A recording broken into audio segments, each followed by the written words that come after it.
Kisah ini terjadi ketika setelah sekian tahun ibuku hidup sendiri dan akhirnya memutuskan menikah lagi dengan seorang pria pilihannya. Namanya Pranoto, seorang duda tanpa anak yang selanjutnya aku panggil Papi Frans. Sebelum ke cerita selengkapnya, perkenalkan, namaku Indah, 22 tahun. Sebagai seorang anak yang baik, aku harus pandai-pandai menjaga keakraban terhadap papi baruku itu. Karena dia kan baru saja menikah dengan ibuku beberapa bulan yang lalu. Otomatis, ibuku sangat menyayangi suaminya itu. Aku harus bisa menjaga perasaan papi baruku itu, jangan sampai dia tidak nyaman tinggal di rumah dengan suasana yang baru itu. Papi baruku itu pun akhirnya sangat akrab denganku, yaitu dengan berusaha menunjukkan bahwa dia sudah menganggap aku sebagai anak kandungnya sendiri. Memang sih, aku merasakan papi baruku itu sangat perhatian padaku. Dia selalu memperhatikan kondisi dan kesehatanku. Hal itu dia tunjukkan melalui caranya yang memperhatikan pola makanku dan dietku. Indah, kalau papi boleh kasih saran, kamu itu harus rajin berolahraga meskipun yang ringan-ringan saja, supaya tetap segar dan sehat. Ucapnya ketika dia sedang melihatku yang baru saja selesai makan. Makasih ya papi atas sarannya. Papi kok perhatian banget sama aku? Sahutku menjawab ucapannya itu, seraya memberikannya senyuman termanisku. Papi baruku itu pun semakin lama semakin akrab denganku, sehingga keakraban kami berdua itu pun pada akhirnya menemukan titik puncaknya, di mana aku mendapatkan pengalaman baru yang selama ini belum pernah aku alami dengan seorang pria manapun. Suatu pagi, ibuku sedang pergi ke pasar untuk membeli kebutuhan dapur. Saat itu masih jam 5 pagi. Sebenarnya aku pun segera bangun dari tidurku dan mulai beraktivitas untuk membereskan rumah. Hal itu sebenarnya sudah aku lakukan setiap hari. Hal itu aku kerjakan supaya bisa meringankan beban ibuku agar tidak terlalu capek dalam mengurus rumah yang begitu luas dan besar itu. Aku membersihkan seluruh ruangan yang ada di rumahku itu. Dari mulai menyapu lantai, yang aku mulai dari dapur hingga sampai ke ruang tamu, dan termasuk juga kamar ibuku dan papi baruku itu. Baru saja beberapa langkah saat aku memasuki kamarnya itu, aku sempat kaget, karena aku lupa kalau ternyata papi baruku itu masih ada di dalam kamarnya. Sejenak, aku berniat mengurungkan niatku untuk menyapu kamarnya itu. Namun, pada saat aku melihat ada beberapa sampah yang berserakan di lantai, akhirnya aku pun memutuskan untuk melanjutkan membersihkan kamarnya itu. Saat itu, papi baruku masih tidur dengan nyenyaknya. Pada saat aku sedang menyapu itulah, tanpa sengaja, ujung sapuku menyenggol ujung selimut papi baruku itu, sehingga mengakibatkan selimut yang dipakainya itu pun tertarik dan jatuh ke lantai. Seketika itu juga aku jadi bisa melihat apa yang selama ini baru aku lihat melalui foto-foto ataupun video-video yang aku tonton. Dan baru kali itulah aku melihat yang nyata seperti itu. Mungkin saja semalam itu papi baruku habis bekerja kreatif bersama ibuku dan malas berganti, pikirku. Namun dengan perasaan dak dikdukder, aku tetap saja melanjutkan kegiatanku menyapu kamarnya itu. Ketika aku sedang menyapu dan membersihkan debu yang ada di kamarnya itu, aku pun terus saja mencuri pandang pada apa yang ada pada papi baruku itu. Akan tetapi, sungguh tidak aku sangka, karena tiba-tiba saja papi baruku itu terbangun dari tidurnya dan melihatku yang sedang menyapu lantai kamarnya itu. Dengan agak buru-buru, dia pun mengambil selimut yang terjatuh itu. Jujur saja, saat itu aku malu banget, guys. Setelah selesai menutupinya pakai selimut itu, papi baruku pun berkata, "Sedang apa Indah di sini? Kok masuk ke kamar ini?" tanya papi baruku. "Iya, maaf papi. Tadi itu aku tidak sengaja. Karena Indah lihat ibu kan sudah pergi ke pasar. Indah hanya ingin membantunya bersih-bersih rumah," jawabku seraya tersenyum malu-malu. Padahal terus terang saja, saat itu aku beneran dagdikduk tak menentu. "Maafin Indah ya papi," ucapku dengan wajah merona karena malu. Tapi barusan Indah sudah melihat, ucapnya tak kuasa dia teruskan. "Maafin Indah ya papi, maafin sekali lagi." "Ya sudahlah Indah, kalau begitu papi minta tolong bikinkan kopi ya." Selanjutnya aku pun segera melangkah pergi ke arah dapur untuk membuatkan kopi papi baruku itu. Singkat cerita, sejak kejadian itu entah kenapa aku selalu terbayang-bayang papi baruku itu, sehingga aku tidak bisa fokus saat beraktivitas. Kejadian itu pun terus saja berlanjut, yang artinya kejadian demi kejadian tidak hanya sampai di situ saja. Pernah pada suatu hari, di saat itu hanya ada aku dan papi baruku yang ada di rumah. Kejadiannya itu sekitar jam 9 pagi. Saat itu, aku mau cepat-cepat pergi mandi karena akan pergi ke acara pesta ulang tahun temanku. Saat itu entah kenapa, kok bisa-bisanya aku lupa membawa handuk.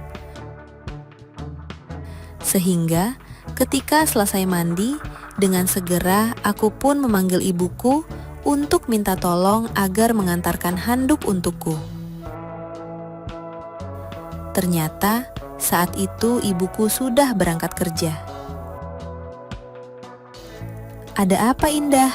Ibu kamu sudah berangkat kerja dari tadi, karena dia terburu-buru ada pertemuan di kantor." Jelas papi baruku akan keberadaan ibuku saat itu. "Itu papi, maaf bisa minta tolong sebentar nggak?" tanyaku dari dalam kamar mandi. "Iya Indah, mau minta tolong apa?" sahut papi baruku lagi dari luar kamar mandi. "Tolong ambilkan handuk ya papi, tadi Indah lupa bawa handuk. Maaf ya papi sebelumnya." Papi baruku pun segera pergi untuk mengambilkan handuk yang aku maksud dan membawanya untukku. Selanjutnya, aku pun mengambil handuk yang dibawakan oleh papi baruku itu. Dengan cara aku membuka sedikit pintu kamar mandi itu dan kepalaku nongol untuk memberikan tanda bahwa aku akan mengambil handuk itu. Namun, entah disengaja atau tidak, tiba-tiba pintu kamar mandi itu malahan terbuka dengan begitu lebarnya. Dan tentu saja, terlihatlah pemandangan Fata Morgana dengan jelas oleh papi baruku. "Maaf Indah, papi tidak sengaja. Maaf banget barusan papi terpeleset," ucap papi baruku berusaha memberikan alasannya. Akan tetapi, dia terus saja menyawang pemandangan Fata Morgana yang ada di depannya itu dengan tak berkedip dan sesekali menelan ludahnya sendiri.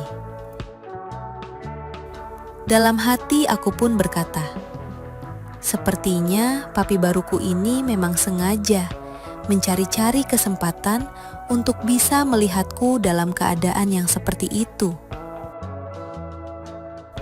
Karena memang dari awal, papi baruku itu sangat memperhatikanku.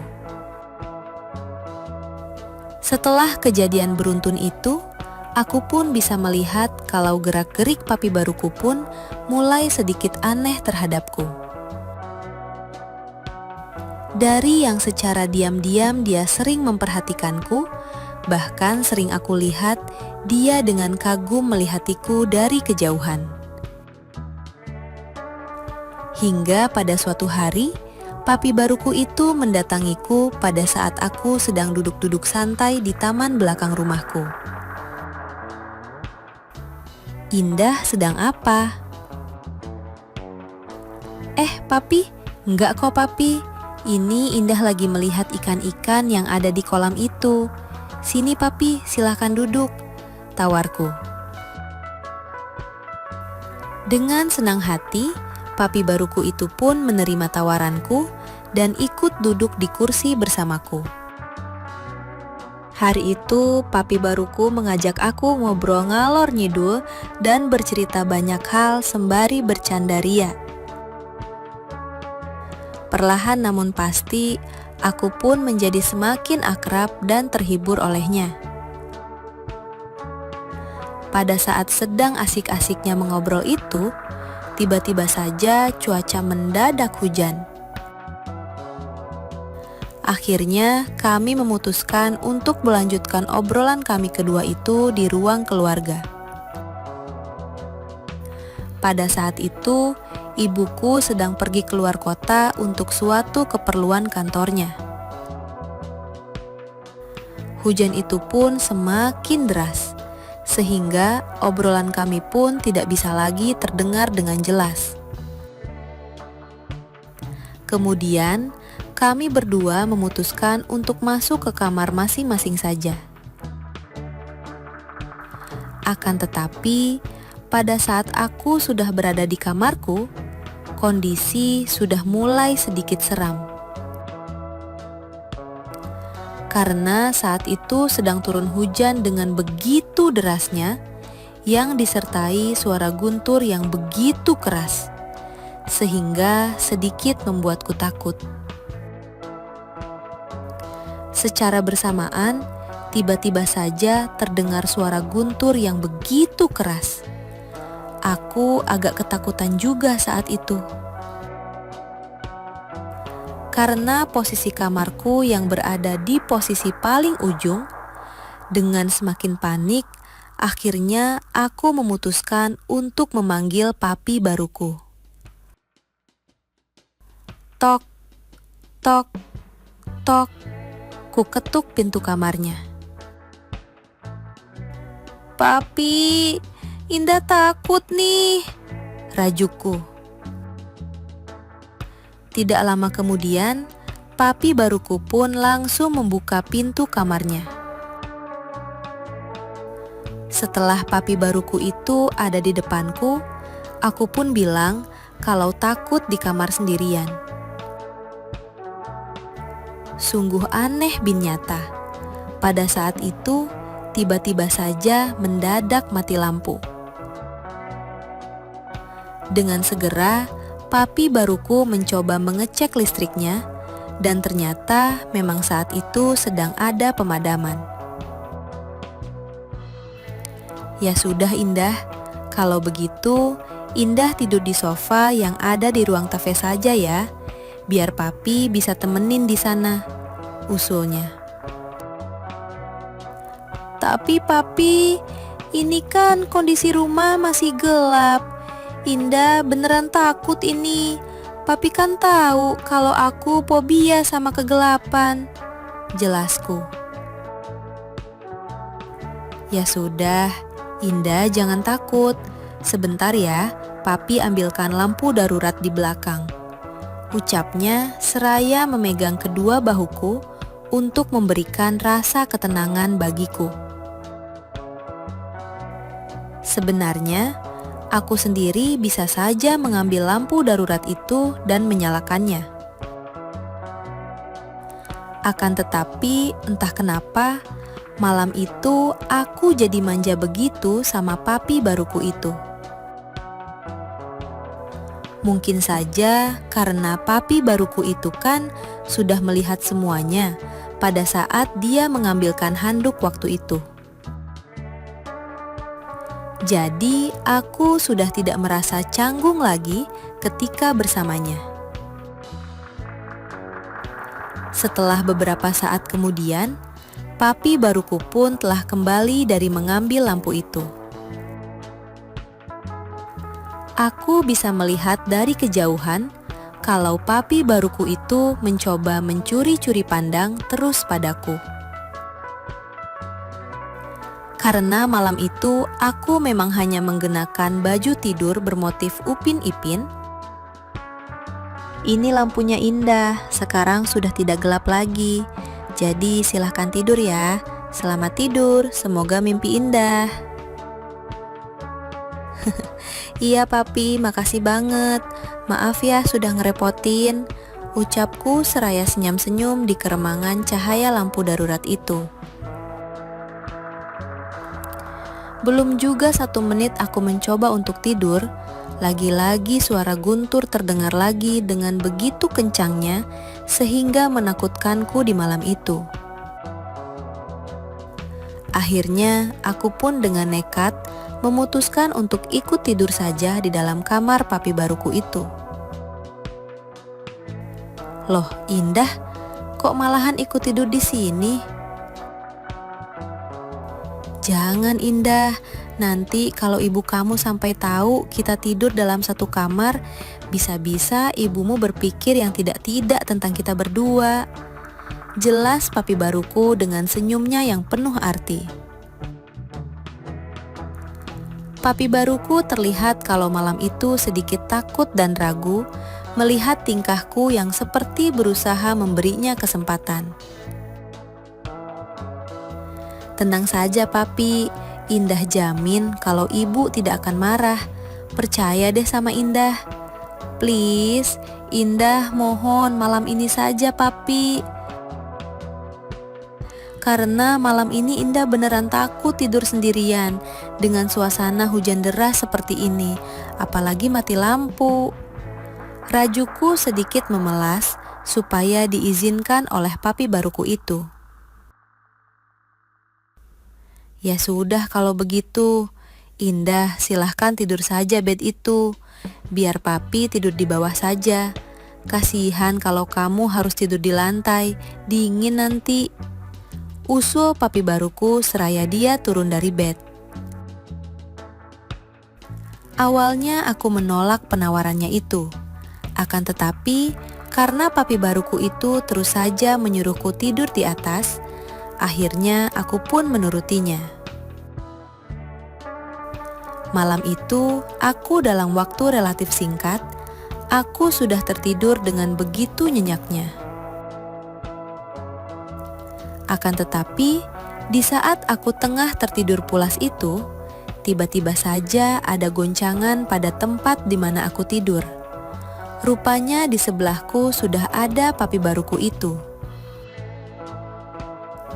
Maaf Indah, maaf ya, di bawah dingin banget, ucap papi baruku dengan menggigil, sembari meminta aku supaya mau berbagi selimut.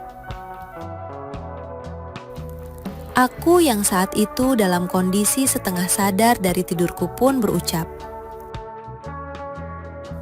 "Iya papi, gak apa-apa kok, tarik saja selimutnya daripada kedinginan." Ucapku sambil aku berusaha memejamkan mataku kembali karena rasa kantukku terasa sangat berat malam itu.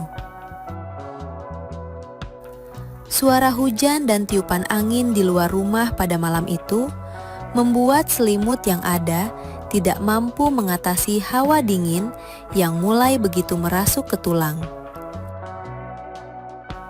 Hingga akhirnya di malam itu pun aku dan papi baruku terbawa suasana yang tak wajar.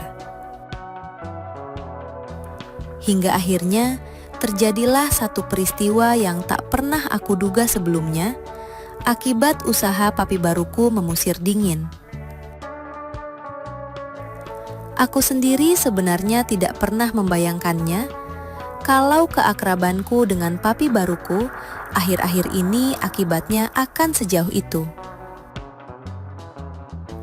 Siapapun pasti akan terlena oleh suasana yang ada di malam yang dingin itu.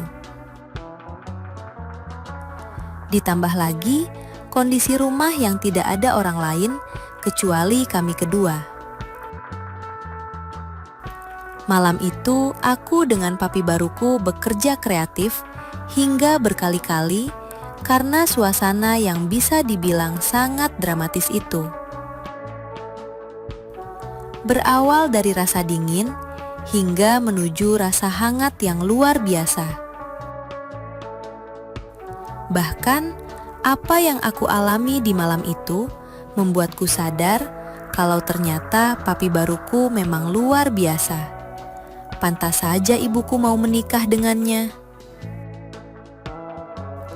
Malam itu adalah malam pertama kalinya aku diberi pengalaman bekerja kreatif yang tak akan pernah bisa terlupakan dalam hidupku oleh papi baruku. Dan kejadian di malam itu tidak hanya sampai di situ saja, karena di pagi harinya masih berlanjut. Paginya setelah apa yang terjadi itu, dan aku yang tidur berdua di kamar itu pun terbangun dari tidur lebih dulu dari papi baruku. Karena aku harus mulai memasak dan membersihkan rumah. Saat aku sedang beranjak dari tempat tidur itu, sejenak aku memperhatikan papi baruku yang masih tidur nyenyak. Seandainya saja semalam itu ibuku tidak sedang berada di luar kota, pasti tidak akan terjadi peristiwa yang begitu menyenangkan itu antara aku dengan papi baruku, gumamku dalam hati. Pada saat aku berada di dapur, barulah aku mulai menyesalinya hingga air mataku pun terjatuh. Aku menyesal karena sudah mencurangi ibuku sendiri. Aku sadar kalau apa yang terjadi semalam itu salah. Seharusnya hal itu tidak boleh kami lakukan. Aku pun menangis di dapur itu. Aku sangat menyesali kejadian semalam itu. Pada saat aku meratapi kesedihanku itu, tiba-tiba papi baruku datang menghampiriku. Setelah dia berdiri di hadapanku, aku lihat dia terus memperhatikanku. Aku hanya bisa menunduk dengan malu. Tak sanggup rasanya aku memandang wajahnya. "Maafkan papi ya Indah, semalam itu papi hilaf," ucapnya pelan. Aku tidak memberikan jawaban atas pernyataannya itu hingga dia pun kembali berucap, "Tapi kalau boleh jujur, papi sangat menyukai kamu, Indah." Mendengar kalimat terakhirnya itu, hatiku pun spontan menjadi dilema. Karena jujur saja, aku juga menyukainya. Tapi di sisi yang lain, aku juga sangat merasa bersalah karena telah mencurangi ibuku. "Iya papi, jujur Indah juga mempunyai perasaan yang seperti itu sama papi. Tapi bagaimana dengan ibu?"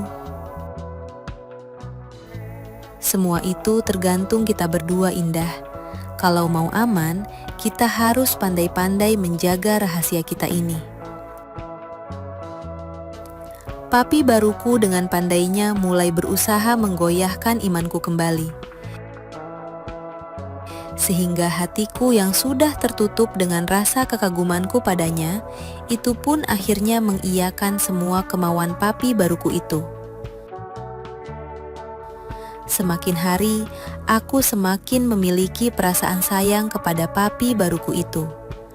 Perasaan itu tumbuh semakin subur, sehingga aku sulit untuk mengendalikannya. Aku selalu saja lupa diri jika sudah berada di dekat papi baruku itu, dan hal itu selalu saja berulang. Sebenarnya aku sadar ini semua salah, tapi aku tak kuasa untuk membendungnya. Hari demi hari, aku dihantui rasa bersalah atas apa yang sudah aku lakukan dengan papi baruku selama ini. Akhirnya aku pun bertekad akan menghentikannya sebelum terlambat. Aku tidak ingin merusak rumah tangga ibuku sendiri. Aku kemudian menyampaikan kepada papi baruku itu kalau aku tidak ingin mengulanginya lagi. Aku jelaskan kalau apa yang kami berdua lakukan selama ini adalah sebuah kesalahan besar. Aku juga berjanji di dalam hatiku sendiri, jika papi baruku itu menginginkannya lagi, aku harus bisa menghindar. Aku harus mencari cara agar semua ini berakhir, walaupun sebenarnya aku masih ada perasaan itu dengan papi baruku. Aku mencoba memberikan pengertian kepada papi baruku, akan tetapi papi baruku malahan terus memancingku. Dia mengatakan kalau tidak ingin menyudahi semuanya itu, dia bilang padaku kalau dia sudah terlanjur mencintaiku, bahkan lebih dari rasa sayangnya pada ibuku. Apa yang seringkali aku kerjakan dengan papi baruku selama ini sebenarnya belum ketahuan oleh ibuku. Aku harus bisa menutupinya sebaik mungkin. Aku tidak ingin semua ini nantinya akan menghancurkan rumah tangga ibuku. Suatu hari ketika ibuku sudah pergi untuk dinas keluar kota, untuk yang kesekian kalinya, kesempatan itu pun dimanfaatkan oleh papi baruku itu. Pada saat aku pergi ke dapur untuk membuatkan minuman untuknya, ternyata tanpa sepengetahuanku, papi baruku itu malahan menyusulku ke dapur. "Ada apa, papi?" tanyaku. "Enggak, Indah, ibumu kan sedang pergi keluar kota." "Iya, terus kenapa, papi?" tanyaku berpura-pura. Padahal saat itu aku sudah menduga. Pasti papi baruku itu sedang ingin bekerja kreatif lagi. "Berarti hari ini adalah kesempatan dan rezeki kita berdua, Indah," ucap papi baruku seraya tersenyum dan berusaha memulainya. Awalnya aku menolaknya, namun aku yang sudah beberapa kali mengetahui cara kerjanya itu tentu saja menurutinya pada akhirnya. Entah setan apa yang sudah merasukiku saat itu. Padahal aku sudah berjanji tidak akan mengulanginya lagi. Pekerjaan kreatif semacam itu pun terus berulang dan baru berhenti pada saat sudah berjalan sekitar 3 bulan kemudian. Karena aku mendapatkan tawaran pekerjaan di kantor pamanku yang ada di luar kota. Aku yang mendapatkan kesempatan itu pun tentu saja menerimanya. Sekaligus untuk menghentikan apa yang sebenarnya tidak pantas itu bersama papi baruku. Tentu saja papi baruku itu dengan berat hati harus merelakan aku pergi bekerja di luar kota. Sehingga sejak kepergianku itu, Aku pun tidak lagi ada kesempatan untuk bekerja kreatif dengan papi baruku itu. Aku sangat berharap sekali agar supaya rumah tangga ibuku yang kedua itu bisa berbahagia, meskipun sempat aku ganggu. Setahun berlalu, hingga akhirnya aku mendapatkan seorang kekasih yang bisa menerima segala kekurangan dan kelebihanku. Aku pun memutuskan untuk menikah dengan kekasih hatiku itu. Selanjutnya, hidup berbahagia di luar kota, karena aku khawatir kalau tinggal di rumah ibuku, papi baruku itu akan kembali berusaha untuk bekerja kreatif denganku. Demikianlah pengalamanku dengan papi baruku. Tamat.